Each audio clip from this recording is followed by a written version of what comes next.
السلام عليكم ورحمة الله تعالى وبركاته. الحمد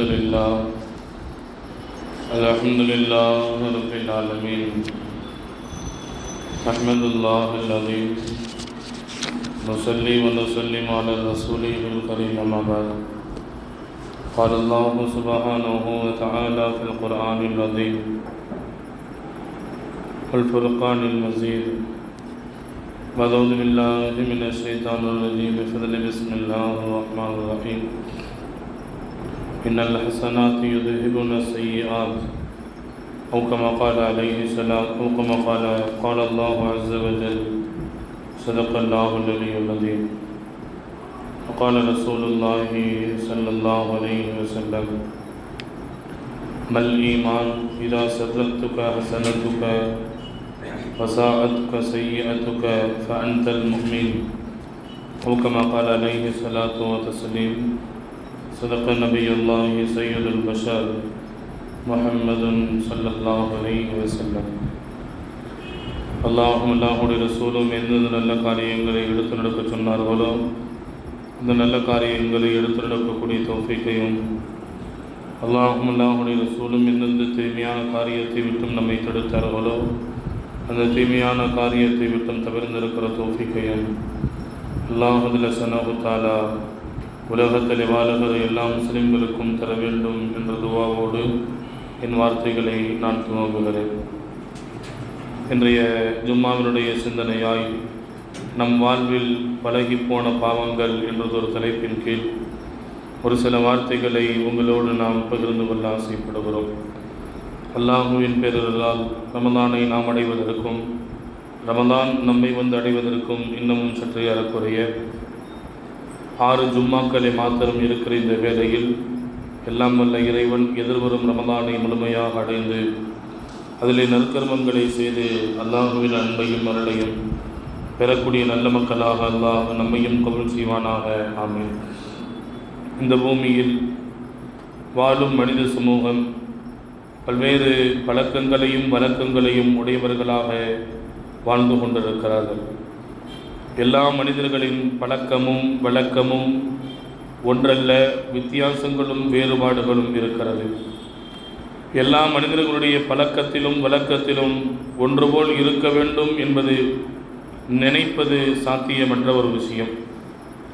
சிலர் இந்த உலகத்தில் வாழுகிறார்கள், அதிகமான நன்மைகளை செய்கிறார்கள், குறைவான பாவங்களை செய்யக்கூடியவர்களாக இருக்கிறார்கள். இவர்களின் உள்ளத்தில் ஒரு ஓரத்தில் இறையச்சம் இருக்கிறது. சிலர் இந்த உலகத்தில் வாழுகிறார்கள், குறைவான நன்மைகள் மட்டும்தான், ஆனால் அதிகப்படியான நேரங்களில் பாவங்களை மட்டுமே செய்கிறார்கள். இறைவனிடமும் இறையச்சத்தையும் தேடி நாடி ஓடி இவர்கள் வாழ வேண்டும் என்பதை இஸ்லாம் நமக்கு சொல்லித் தருகிறது. இதை எப்படியோ நன்மையும் தீமை இரண்டும் கலந்ததுதான் மனிதனின் வாழ்க்கை என்பதை இந்த பூமி தட்டில் வாழக்கூடிய மனிதர்களை பார்த்து நம்மால் புரிந்து கொள்ள முடியும். பாவம் இல்லாத மனிதர்கள் இந்த உலகத்தில் இருக்கிறார்களா என்றால், அப்படிப்பட்ட மனிதர்களை இஸ்லாம் மனிதர்கள் என்று அடையாளம் காட்டுவதை விட புனிதர்கள் என்று அடையாளம் காட்டுகிறது. பாவம் இல்லாத கரையில்லாத வாழ்க்கைக்கு சொந்தக்காரர்களாக முஹம்மது ரசூலுல்லாஹி ஸல்லல்லாஹு அலைஹி வஸல்லம் என்பவர்கள் மட்டும்தான் இருக்கிறார்கள் என்பதை குர்ஆன் ஹதீஸில் இருந்து நம்மால் அறிந்து கொள்ள முடியும். நபிகள் நாயகம் ஸல்லல்லாஹு அலைஹி வஸல்லம் என்பவர்கள் இந்த உலகத்திற்கு செய்திருக்கிற உயர்ந்த உபதேசம் என்ன தெரியுமா? சக மனிதர்கள் பாவம் செய்யக்கூடிய பழக்கமுடையவர்களாகத்தான் இந்த உலகத்தில் இருக்கிறார்கள். பாவத்தை விட்டு தவிர்ந்திருப்பது என்பது அதிசயத்திலும் அதிசயம். ஏதோ ஒரு நிலையில் உள்ளத்திலோ அல்லது நம்முடைய சிந்தனையிலோ நம்முடைய பார்வையிலோ அல்லது பேச்சிலோ பாவங்கள் சில நேரங்களில் நடந்து ஏறிவிடுகிறது. பாவத்தை விட்டு ஒரு மனிதன் தவிர்ந்திருக்க வேண்டும் என்பதற்கான வழிகளை சொல்லித்தர மறக்கவில்லை மாணவி ஸல்லல்லாஹு அலைஹி வஸல்லம். மறுபக்கத்தில் பாவங்களை மட்டுமே செய்த மகா பாவிகளை திருமறை வரிசைப்படுத்துகிற அந்த வேளையில் ஃபிரௌன், ஹாமான், நம்ரூத், அபூஜஹல், அபூலஹப் போன்ற பல்வேறு பாவிகளை குர்ஆனில் அல்லாஹ் வரிசைப்படுத்துகிறான். வரிசைப்படுத்திவிட்டு இறைவன் அல்லாஹ் ஸல்லல்லாஹு தஆலா சொல்கிறார், எச்சரிக்கையாக நீங்கள் இருங்கள் என்பதை குர்ஆன் இந்த பாவிகளை வைத்து நமக்கு எச்சரிக்க மறக்கவில்லை என்பதையும் நாம் கவனத்தில் கொள்ள வேண்டும்.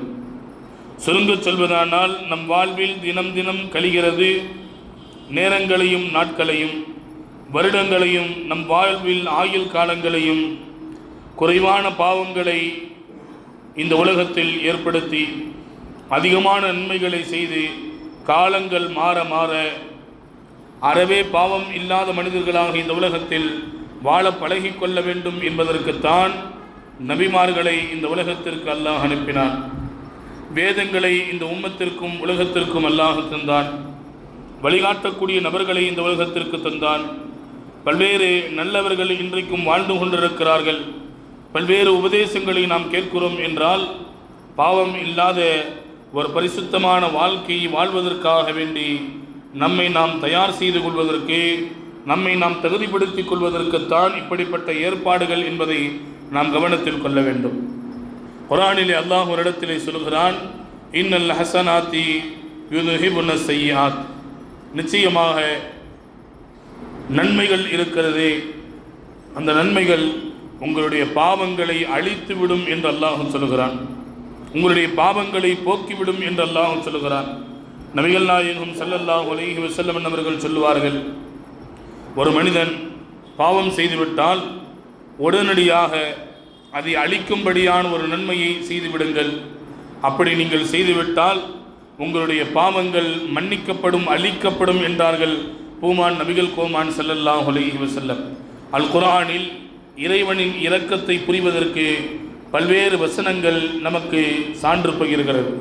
அதில் ஒரு வசனம்தான், எந்த ஒரு மனிதர் மன்ஜா அபில் ஹசனா ஃபலஹு அஷரு அம்சாலிஹா, யார் ஒருவர் ஒரே ஒரு நன்மையை செய்கிறாரோ அவருக்கு அல்லாஹ் 10 மடங்கு கூலியை தருகிறான் என்று இறைவனின் இரக்கத்தின் அடையாளமாக இந்த ஆயத்து இன்றைக்கும் திருமறையில் இருக்கிறது.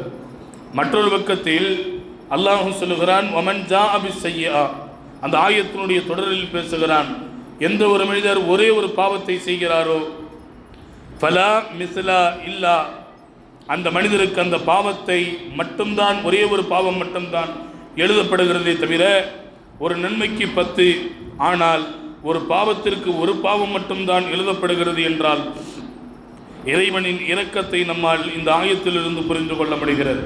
இந்த ஆயத்தினுடைய விளக்க உரையாளர்கள் நமக்கு விளக்கம் சொல்லுகிற பொழுது, ஒரு மனிதன் ஒரு பாவத்தை செய்து விடுகிறான், அல்லாஹ் மலக்குகளிடத்தில் சொல்கிறான், கிராமன் காத்திபின் இருக்காங்களா இல்லையா, வலது பக்கத்திலையும் இடது பக்கத்திலையும் மலக்குகள் 2 பேர் இருக்கிறாங்க. நாம் நன்மை செய்தால் உடனடியாக எழுதுவதற்கும் ஒரு மலக்கு, தீமை செய்தால் அதை உடனடியாக எழுதுவதற்கு ஒரு மலக்கு.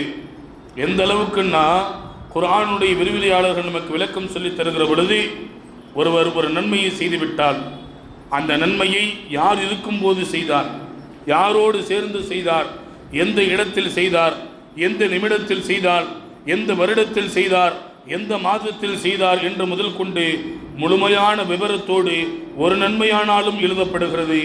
அதே மறுபக்கத்தில் ஒரு பாவமானாலும் எந்த நேரத்தில், யாரோடு, எந்த நிலையில், எந்த வருடத்தில், எந்த மாதத்தில் செய்தார் என்று அந்த மலக்கும் எழுதுகிறார் என்று மார்க்க அறிஞர்கள் நமக்கு விளக்கம் சொல்லித் தருகிறார்கள்.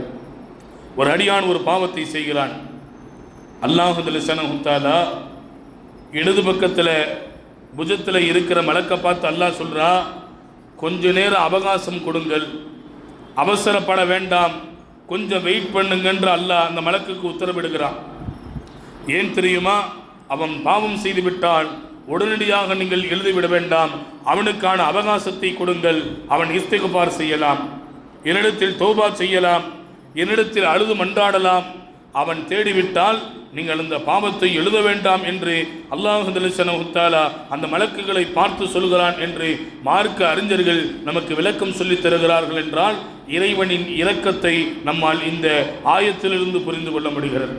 நபிகள் நாயகம் ஸல்லல்லாஹு அலைஹி வஸல்லம் அவர்கள் சொன்னார்களே, அத்தாயிபு மினல் ஸம் கமன் லா ஸம்பலா, ஒரு அடியான் ஒரு பாவத்தை செய்து விடுகிறான், அந்த பாவத்தை செய்ததற்கு பின்னால் தௌபா செய்கிறான், இஸ்திக்பார் தேடுகிறான், இறைவனிடத்தில் மன்னிக்கும்படியாக மன்றாடுகிறான் என்றால் அவன் அல்லாஹுவின் பார்வையில் அந்த பாவத்தை செய்யாதவனாக கருதப்படுகிறான் என்று நபிகள் நாயகம் ஸல்லல்லாஹு அலைஹி வஸல்லம் நபிமொழிகளிலிருந்து நமக்கு விளக்கம் சொல்லித் தருகிறார்கள். என்றால் ஒரு அடியான் இந்த உலகத்தில் அவன் பாவங்களை செய்தால், அவன் தவறுகளை செய்கிற பொழுது அல்லாஹ் ஜல்லஷானஹு தஆலாவால் அன்பளிப்பாக தௌபாவும் இஸ்திக்பாரும் இந்த அடியார்களுக்கு தரப்பட்டிருக்கிறது என்பதை நாம் கவனத்தில் கொள்ள வேண்டும். நமக்கெல்லாம் வரலாறு தெரியும். ஹதரத் ஆதம் அலைஹிஸ்ஸலாம் ஒரு சிறிய தவறு ஒன்றை தான் செய்திருக்கிறார்கள். அந்த தவறு செஞ்சதுனால 40 வருடங்கள் அல்லாஹ் அவர்களின் பக்கம் முகத்தையே திருப்பவில்லையா, 40 வருடங்கள் செவிசாய்க்கவில்லை. எத்தனை தவறு?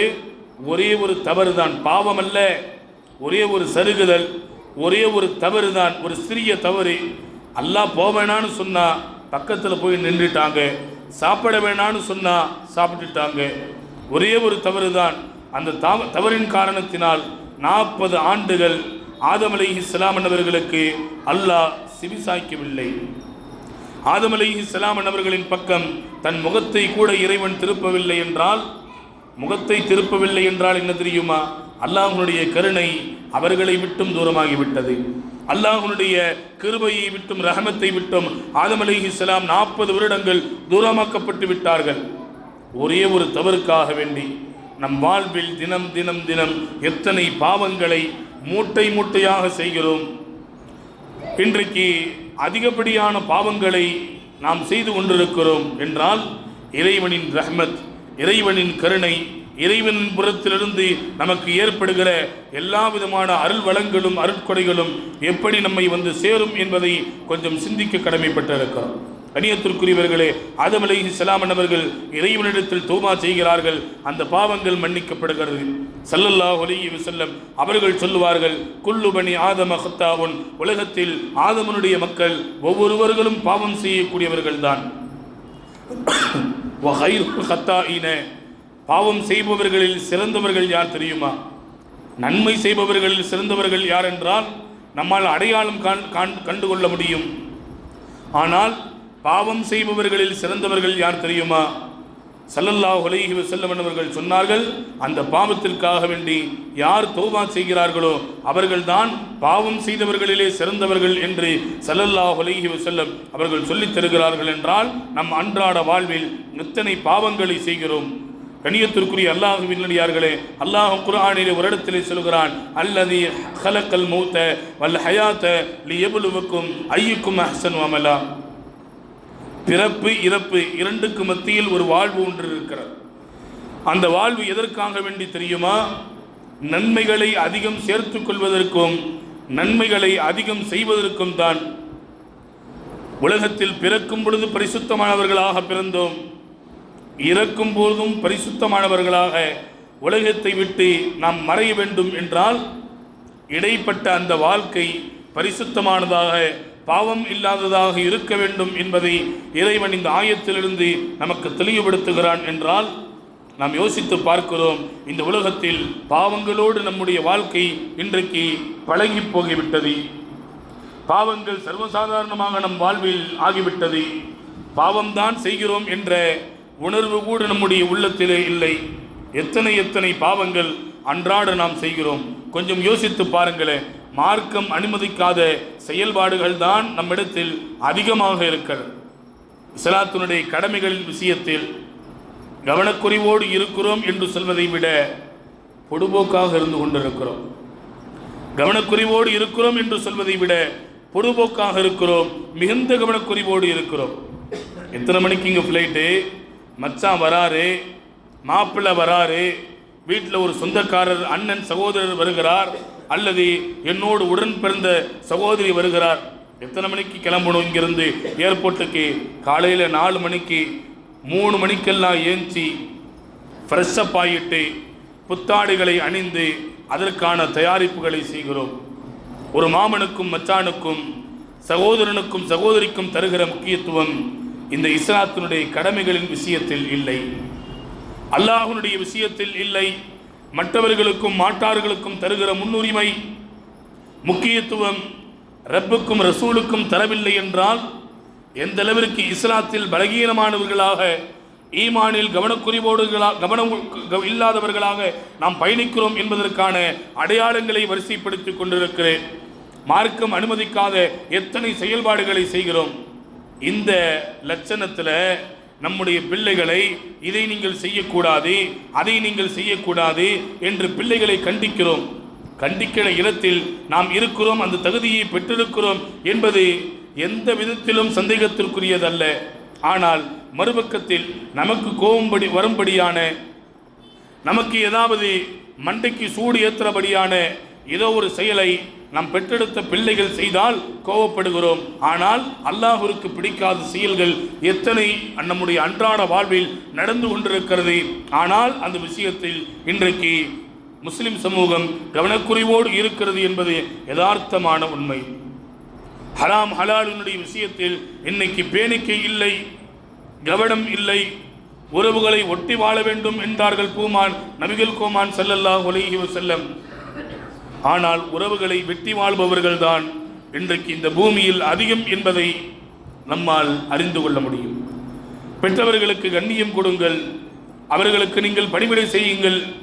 அவர்கள் பெரியவர்களாக இருந்தால் அவர்களிடத்திலிருந்து உபதேசங்களை பெற்றுக்கொண்டு உங்கள் வாழ்க்கையில் நடக்க பழகிக் கொள்ளுங்கள் என்று குர்ஆன் நமக்கு பல்வேறு அறிவுறுத்தல்களை சொல்லித் தருகிறது.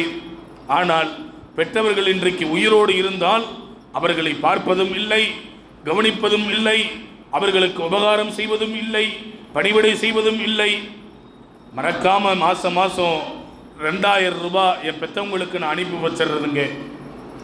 எந்த வேலை எப்படி இருந்தாலும் நான் சாப்பிட்றனோ இல்லையோ, என் பிள்ளைங்களுக்கு ஸ்கூலுக்கு ஃபீஸ் கட்டுறனோ இல்லையோ, என் பெற்றவர்களுக்கு 2000 ரூபாய் மாதம் அனுப்பி வைத்து விடுகிறேன். அப்படிப்பட்டவர்கள் நினைத்திருந்தால் மாசம் 2000 ரூபாய் கொடுத்துட்றப்பா, நீனா தானா வளர்ந்துக்க, தானா படிச்சுக்க நம்மால் முடியுமா? ஆனால் பெற்றவர்களுக்கு இன்றைக்கு பணத்தை மட்டும் கொடுத்து பாசத்தை கொடுக்காமல் இருக்கிறோம். காசுகளை மட்டும் கொடுத்து அன்பை விட்டு அவர்களை தூரமாக்கி விட்டோம். அவர்களிடத்தில் பேசுவதற்கு கூட நமக்கு நேரம் இல்லை என்றால் இப்படிப்பட்ட பாவங்களை செய்து கொண்டிருக்கிறோம்.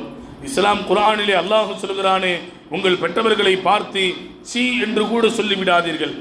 சீ ஒரு கெட்ட வார்த்தை இல்லை, ஒரு பெரிய பாரமான வார்த்தை அல்ல. சீ அப்படின்னு சொல்றது இஸ்லாத்தை விட்டு தூரமான வார்த்தை அல்ல. அந்த வார்த்தையை கூட உங்களின் பெற்றவர்களை பார்த்து நீங்கள் பயன்படுத்தி விட வேண்டாம் என்று இஸ்லாம் சொல்லித் தருகிறது என்றால் அவர்களிடத்தில் எந்த அளவிற்கு கவனத்தோடும் கண்ணியத்தோடும் நடந்து கொள்ள வேண்டும் என்பதை குர்ஆன் நமக்கு விவரிக்கிறது என்பதை நாம் கவனத்தில் வைக்க வேண்டும். இன்றைக்கு எத்தனை விதமான கொடுக்கல் வாங்கலின் விஷயத்தில் பாவங்களை செய்து கொண்டிருக்கிறோம், பழக்க வழக்கங்களில் பாவங்கள் செய்து கொண்டிருக்கிறோம். அன்றாட நம்முடைய வாழ்வில் பல்வேறு பாவங்களை மட்டுமே செய்து மூட்டையாக இன்றைக்கு சேமித்து வைத்திருக்கிறோம் என்றால் ரப்பினுடைய ரஹ்மத் எப்படி நமக்கு கிடைக்கும்? அல்லாஹ்வுடைய அருள் எப்படி கிடைக்கும்? இறைவனின் கருணை பார்வை எப்படி கிடைக்கும்? நம் வாழ்வில் எத்தனையோ சோகமான, கஷ்டமான, துன்பமான, இடையூறான நேரங்களில் ரப்பின் பக்கத்திலே நாம் நெருங்க ஆசைப்படுகிறோம்.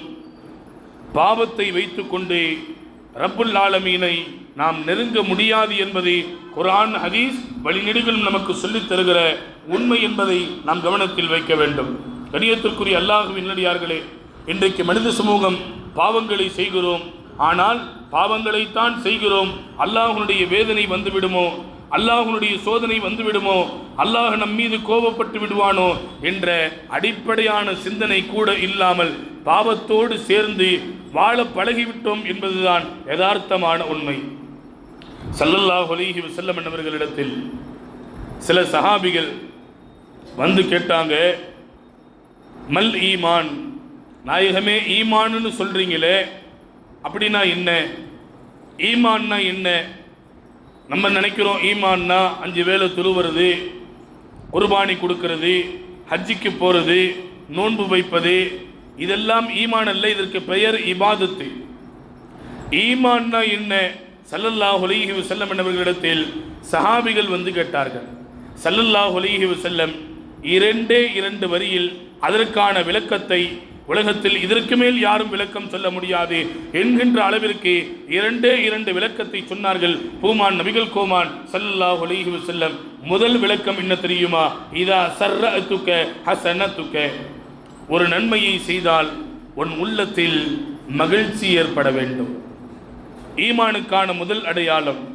அடுத்த அடையாளத்தை அண்ணல் பெருமான் நமக்கு அடையாளப்படுத்துகிறார்கள். வைதா சாஅத்துக்க செய்யத்துக்க, ஒரு தீமையை செய்தால் உள்ளங்கள் உறுத்த வேண்டும், உள்ளத்தில் ஒரு விதமான நெருடல்கள் ஏற்பட வேண்டும் என்றார்கள் பூமான் நபிகள் கோமான் ஸல்லல்லாஹு அலைஹி வஸல்லம். இன்னைக்கு நம்மள எத்தனை பேர் நன்மையான விஷயங்களை செய்கிறோம், உள்ளத்தில் மன நிறைவு மகிழ்ச்சி ஏற்படுகிறதா என்றால் இல்லை. அதற்கான காரணம் என்ன தெரியுமா? ஏன் தொழுவுறீங்க? கடமை என்பதற்காக வேண்டி, கடமைக்காக வேண்டி தொழுது கொண்டிருக்கிறோம். யாராவது பார்த்தா நீலாம் ஒரு முஸ்லீமா, நீலாம் இஸ்லாத்தில் தான் இருக்கிறியா என்று கேட்டு விடுவார்கள் என்பதற்காக வேண்டி ஜும்மாவினுடைய தொழுகைகள், ஈது பெருநாளினுடைய தொழுகைகள், பல்வேறு தொழுகைகளை தொழுது கொண்டிருக்கிறோம். ஆனால் மற்ற செயல்பாடுகள் எப்படி இருக்குதுன்னா, ஒரு காபிருக்கு போட்டி போடுற மாதிரி நம்முடைய வாழ்க்கையில் இருக்கிறது. நம்முடைய ஆடையினுடைய அலங்காரங்களாக இருக்கட்டும், அல்லது நம்முடைய வீட்டினுடைய பெண்களின் அலங்காரங்களாக இருக்கட்டும், நஊது பில்லாஹ், அல்லாஹ் பாதுகாக்க வேண்டும். சமீப காலங்களாக நான் மீண்டும் மீண்டும் ஞாபகப்படுத்துவேன், திருமண வைபவங்களில் நம்முடைய ஈமானை சுமந்திருக்கிற நம்முடைய வீட்டினுடைய பெண்கள் மார்க்கம் அனுமதிக்காத, மார்க்கத்தினுடைய அளவை கடந்து அவர்களுடைய ஆடைகளிலும் அவர்களுடைய கோலங்களிலும் இன்றைக்கு பல்வேறு அழகு சாதனை பொருட்கள் வெளிப்படுகிறது என்றால் அல்லாஹ் பாதுகாக்க வேண்டும். பாவத்தினுடைய உச்சத்தில் இருக்கிறோம், பாவங்களை மட்டுமே செய்து கொண்டிருக்கிறோம். கண்ணியத்திற்குரிய அல்லாஹ்வினுடையார்களே, இன்றைக்கு ஒரு நன்மையை செய்தால் நம்முடைய உள்ளத்தில் மகிழ்ச்சி ஏற்படுவதில்லை. மறுபக்கத்தில் ஒரு தீமையை செய்தால், ஒரு பாவத்தை செய்தால், ஆஹா ஒரு பாவத்தை செய்துவிட்டோமே என்று உள்ளத்தில் எந்தவிதமான நெருடல்களும் ஈமானி உணர்ச்சியும் ஏற்படவில்லை என்றால் நம்முடைய ஈமான் எந்த அளவிற்கு பலகீனமாக இருக்கிறது என்பதை யோசிக்க கடமைப்பட்டிருக்கிறோம். சஹாபிகள் ஏதோ ஒரு பாவத்தை செய்துவிட்டால் அவர்கள் அஞ்சுவார்களாம், பயப்படுவார்களாம், அவர்களுடைய உள்ளங்கள் எல்லாம் நடுநடுங்கி போய்விடும். எந்த நேரமானாலும் ஸல்லல்லாஹு அலைஹி வஸல்லம் அவர்களுடைய வீட்டினுடைய கதவை தட்டி இந்த பாவத்தை செய்துவிட்டேன், உடனடியாக இதை அழிக்கும்படியான நன்மை என்ன என்று தேடி ஓடி அவர்கள் அதை கேட்டு அந்த பாவத்திலிருந்து பரிசுத்தமாகுவார்கள் என்ற அந்த நபிமொழிகளை நாம் வாசிக்கிற பொழுது அந்த உணர்வு ஏன் நம்முடைய உள்ளத்தில் இல்லாமல் போனது என்ற அந்த யோசனை நம்முடைய ஒவ்வொருவர்களிலும் உள்ளத்திலும் ஏற்பட வேண்டும் என்பதை நான் இந்த நேரத்தில் உங்கள் கவனத்திற்கு கொண்டு வருவேன். ஸல்லல்லாஹு அலைஹி வஸல்லம் அவர்கள் சொல்வார்கள், ஒரு மனிதன் பாவம் செய்தால் பல்வேறு பாக்கியங்களை அவன் இழக்கிறான் என்றார்கள் பூமான் நபிகள் கோமான் ஸல்லல்லாஹு அலைஹி வஸல்லம். அல்லாஹ் குர்ஆன்ல நாயகமே ரசூலை பார்த்து அல்லாஹ் பேசுகிறான், யா ரசூலல்லாஹ், என்னுடைய அடியார்கள் என்னை பற்றி உங்களிடத்தில் கேட்டா நீங்கள் இப்படி சொல்லுங்க, வைதா சாலக்க இபாதி அன்னி ஃப இன்னி கரீப். என்னுடைய அடியார்கள் அல்லாஹ் எங்கே இருக்கிறான்னு கேட்டா நீங்கள் இப்படி சொல்லுங்க, அன்னி ஃப இன்னி கரீப், அல்லாஹ் உங்களுக்கு சமீபத்தில் இருக்கிறான் என்று நீங்கள் பதில் சொல்லுங்கள். உண்மையில் அல்லாஹ் நம்மோடு சமீபத்தில் இருக்கிறான், நம்ம மேலே அல்லாஹ் முஹப்பத்து வச்சிருக்கிறான், நம்மளை அல்லாஹ் பிரியப்படுறான் என்பதற்கான அடையாளம் என்ன தெரியுமா? உஜீபு தஅவத்தத்தா. இந்த ஆயத்தினுடைய தொடரிலே அல்லாஹ் சொல்கிறான், அவன் கையேந்தினால் மறுக்க நான் வெட்கப்படுகிறேன் என்று குர்ஆன் பேசுகிறார். அவன் எதை கேட்டாலும் நான் தருகிறேன். அல்லாஹ் நம்ம கேட்டு அல்லாஹ் கொடுக்கிறான்னா அல்லாஹ்வோடு நெருக்கத்தில் இருக்கிறோம் என்பதற்கான அடையாளம். எதை கேட்டும் இறைவன் தரவில்லை என்றால் இன்னமும் அல்லாஹ்வுடைய நெருக்கத்தை பெறவில்லை என்பதை புரிந்து கொள்ள வேண்டும் என்று இந்த ஆயத்து நமக்கு சொல்லித் தருகிறது. நபிகள் நாயகம் ஸல்லல்லாஹு அலைஹி வஸல்லம் அவர்களுடைய காலம், அவங்களும் அனஸ் ரலியல்லாஹு ரெண்டு பேரும் காபத்துல்லாவில் தவாப் செய்துவிட்டு அமர்ந்திருக்கிறார்கள். ஒரு மனிதர் வெளியிலிருந்து பயணப்பட்டு வருகிறார், அவருடைய ஆடை முழுக்க அழுக்காக இருக்கிறது, ஓடோடி வருகிறார். வந்து காபத்துல்லாவினுடைய திரையை பிடித்து தேம்பி தேம்பி அழுது கொண்டிருக்கிறார். அனஸ் ரலியல்லாஹு சொன்னாங்க, ஸல்லல்லாஹு அலைஹி வஸல்லம் பார்த்து, யா ரசூலல்லாஹ், அவர் அழுவுறதை பார்த்தா அவர் தேம்பி தேம்பி காபாவினுடைய திரை பிடித்து அழுகிறார். அவருடைய துவாவை அல்லாஹ் கபூல் செஞ்சிருப்பான் போல, நான் எனக்காண்டியும் துவா செய்யுங்கன்னு அவர்கிட்ட போய் கேட்கலான்னு இருக்கிறேன் என்று தன் ஆசையை அண்ணல் பெருமான் ஸல்லல்லாஹு அலைஹி வஸல்லம் அவர்களோடு பகிர்ந்து கொள்கிறார். ஸல்லல்லாஹு அலைஹி வஸல்லம் அவங்க சொன்னாங்க, அவர் கிட்டத்தட்ட ஒரு மணி நேரத்துக்கு மேலே துவா செய்கிறாரு, அல்லாஹ் அவருடைய துவாவை ஏற்றுக்கல அப்படின்னாங்க ஸல்லல்லாஹு அலைஹி வஸல்லம்.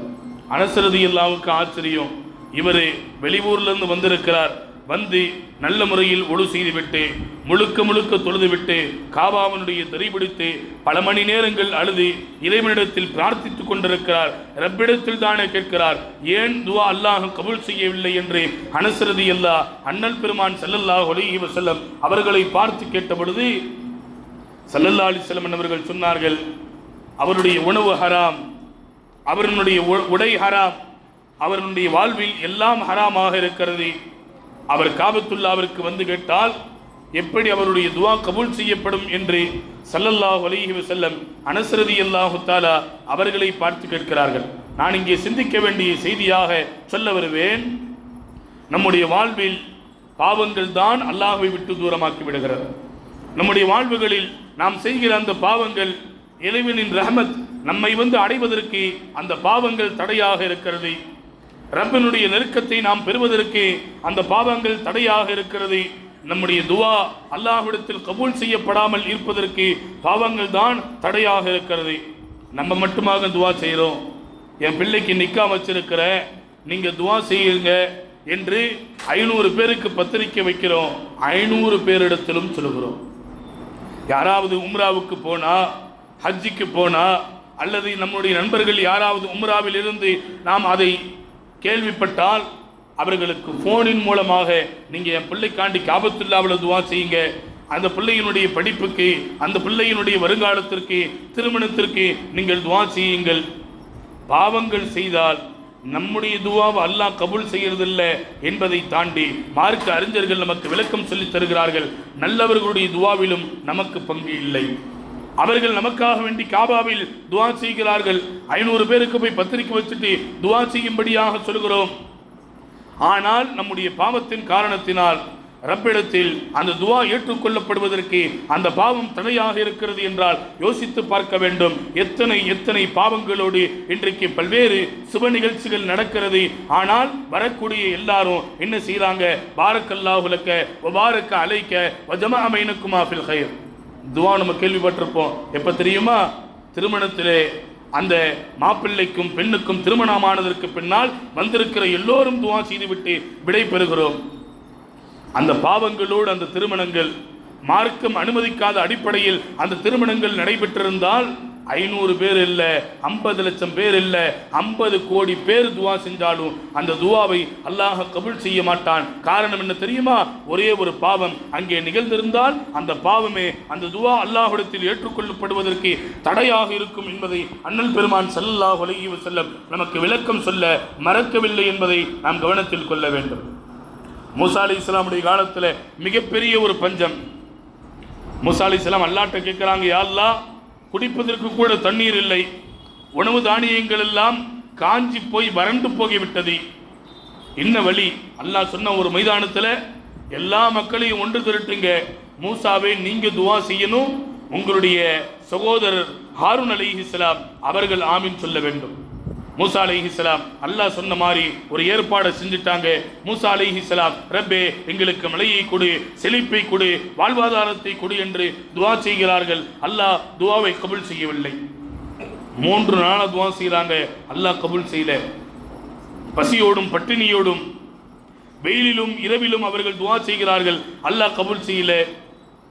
மூசா அலைஹிஸ்ஸலாம் அல்லாஹ்விடத்தில் கேட்டார்களாம், ரப்பே நீ தான் இப்படி உட்கார்ந்து துவா செய்யும்படி சொன்ன, நாங்கள் அது மாதிரி உட்கார்ந்து 3 நாட்கள் துவா செய்திருக்கிறோம், ஒரு சொட்டு மழை கூட இல்லையே. அல்லாஹ் சொன்னா, அமர்ந்திருக்கக்கூடிய மக்களில் ஒருவர் பாவம் செய்திருக்கிறார், அந்த பாவி ஏந்திரிச்சு வெளியே போவாத வரைக்கும் உங்களின் துவா 30 நாட்களாக இருந்தாலும் கபூல் செய்ய மாட்டேன். மூசா அலைஹிஸ்ஸலாம் உடனே சொன்னாங்க, ஒருவரின் காரணத்தினால் மற்றவர்களுக்கு வரக்கூடிய ரஹ்மத்தை தடைபெற்று இருக்குது அந்த பாவத்தினால, அதனால ஏந்திரிச்சு வெளியே போங்க. ரொம்ப நேரமா சொல்றாங்க மூசா அலைஹிஸ்ஸலாம். அவர் எந்த ஒரு நபரும் ஏந்திரிச்சு போனதா இல்லை. கோபத்தில் சொன்னாங்க, ஏந்திரிச்சு போயிடுங்க, இல்லைன்னா அல்லாட்ட நான் பேசுகிற தகுதியை பெற்றிருக்கிறேன், எந்த நபர் என்று அல்லாஹ்விடத்தில் அடையாளம் கேட்டு நானே வெளியேற்றுவேன். அந்த மனிதருக்கு வெக்கம் வந்துருச்சு. உடனடியாக தன்னுடைய சட்டையினுடைய பட்டனை அவிழ்த்து தன்னுடைய முகத்தை அந்த சட்டைக்குள்ளே அவர் மறைத்து கொண்டார். மறைத்து கொண்டு இறைவனிடத்தில் மன்றாடுகிறார், மன்னிப்பு கேட்கிறார். உடனடியாக மழை வந்து விட்டது.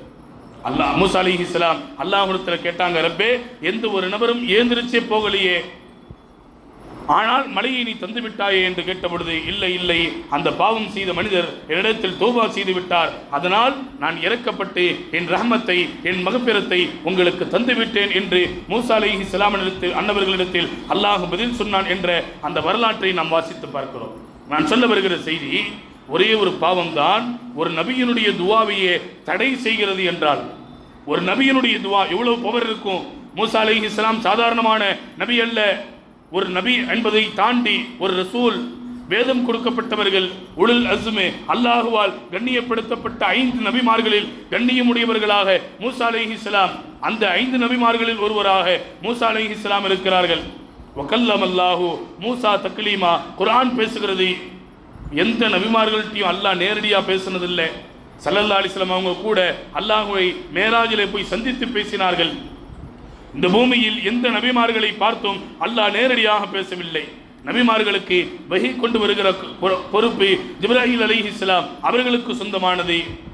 ஆனால் நேரடியாக பேசிய இந்த பூமியில் ஒரு நபி இருக்கிறார்கள் என்றால் மூசா அலைஹிஸ்ஸலாம். அப்படிப்பட்ட ஒரு நபியினுடைய துவா அல்லாஹ்விடத்தில் கபூல் செய்யப்படுவதற்கு பாவம் தடையாக இருக்கிறது என்றால், கண்ணியத்திற்குரிய அல்லாஹ்வினடியார்களே, பாவங்களோடு இன்றைக்கு நாம் சகஜியமாக பழகிவிட்டோம், பாவம் செய்து பழகிவிட்டோம், பாவத்தோடு நம்முடைய அன்றாட வாழ்க்கை பயணிக்க பழகி இருக்கிறோம். அதனால் பாவம் செய்கிறோமே, அல்லாஹ்வுடைய கோபம் வந்துவிடுமோ என்ற அந்த ஈமானிய உணர்வு கூட நம்முடைய உள்ளத்தில் இல்லை என்றால் அல்லாஹ் பாதுகாக்க வேண்டும். கண்ணியத்திற்குரிய அல்லாஹ்வினடியார்களே, 2 விஷயம் பாவத்தை விட்டு நாம் தவிர்த்திருப்பதற்கு மார்க்கம் அழகான வழிகாட்டுதலை சொல்லித் தருகிறது. ஒன்று, நம்முடைய உள்ளத்தில் ரப்பினுடைய சிந்தனை. 2வது, மார்க்கத்தின் விஷயத்தில் அதிகமான தேடுதல் இருக்க வேண்டும். இஸ்லாத்தை அறிவதில், புரிவதில், அதை தெரிவதில் ஆசையும் ஆர்வமும் தேட்டமும் இருக்க வேண்டும். இன்னைக்கெல்லாம் பார்த்தீங்கன்னா மார்க்க விஷயத்தை நாம் கேட்கிற விஷயத்தில் பலகீனமானவர்களாக இருக்கிறோம். எப்போ ஜும்மா பயான் முடியும், எப்படி இருந்தாலும் 1:30க்கு அசர்த்து முடிச்சிருவாரு, அந்த நேரத்துக்கு கல்லாவை பூட்டிட்டு போனால் 1:40க்கு திரும்பியும் 10 நிமிஷத்தில் வந்து கல்லால் உட்காந்துடலாம். அல்லாவுக்கு நாம் தரக்கூடிய முக்கியத்துவத்தினுடைய வரிசைப்படுத்துகிறேன். மற்ற விஷயங்களில் முக்கியத்துவம் தருகிறோம். ஒரு திருமணம், மற்றொரு மவுத்து, அப்படி என்றால் ஒரு நாள் நம்ம கடையை அடைச்சிட்டு ஒரு நாள் நம்முடைய வேலைகளை ஒதுக்கிவிட்டு செல்கிறோம். ஆனால் ரப்புக்கு அந்த முக்கியத்துவத்தை இந்த மனிதர்கள் இன்றைக்கு தர மறந்திருக்கிறார்கள் என்ற அந்த கசப்பான உண்மையை நான் இங்கே பதிவு செய்ய ஆசைப்படுகிறேன். கண்ணியத்திற்குரிய அல்லாஹ்வினடியார்களே, பாவங்கள் செய்ய செய்ய அல்லாஹ்வை விட்டும் நாம் தூரமாகிக் கொண்டே இருப்போம். நம்முடைய வாழ்வில் எப்பொழுது பாவம் இல்லாத பரிசுத்தமான வாழ்வாக நம்முடைய வாழ்வு மாறுகிறதோ, நன்மைகளை அதிகம் செய்ய செய்ய ரப்பின் பக்கமாக நாம் நெருங்கிக் கொண்டே இருப்போம். உலகத்தில் வாழுகிற பொழுது அதிகமான நன்மைகளை செய்து ரப்பினுடைய பொருத்தத்தையும் நெருக்கத்தையும் பெற்று வாழ்ந்து சிறக்க வல்லோன் அல்லாஹ் வாய்ப்புகள் நல்க வேண்டும் என்று இறைவனிடத்தில் பிரார்த்தித்து என் வார்த்தைகளை நிறைவு செய்கிறேன். வாஹிரு தஅவாஹும் அனில் ஹம்துலில்லாஹி ரப்பில் ஆலமீன்.